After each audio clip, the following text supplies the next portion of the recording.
Welcome back, everybody. Jay Pace here from Providence Property Group, again with my friend Tuan Dong from Duo Tax. And today we're going to ask maybe a little bit more of an involved question, and it's realistically around the differences of depreciation from a commercial perspective versus a residential perspective. So house and land unit versus a commercial property. So we've got Tuan here today. Thanks for joining us, Tuan. Thank you. Thanks, Jay, for having us on here today again. I think that's a great question.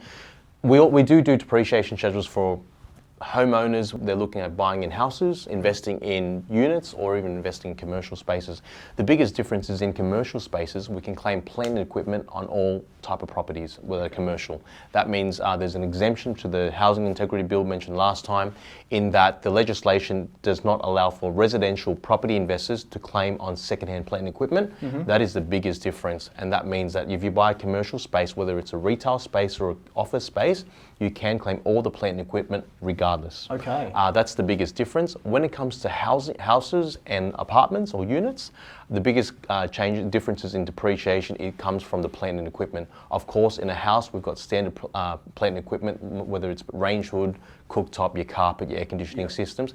In a apartment unit, you're going to have additional things like basement ventilation, which is shared strata items. You might have lifts, you might have elevators, you might even have gym equipment. And that's the biggest separator between houses and apartments. And you'll find that you get higher depreciation out of units when it comes to depreciation on the plant and equipment. Okay. And this is where the houses fall behind a bit, but then of course you're offset by different things, like there are different benefits to buying in units and houses, as you would know yourself, Jay. And that's the biggest difference. And when it comes to commercial spaces, they can vary.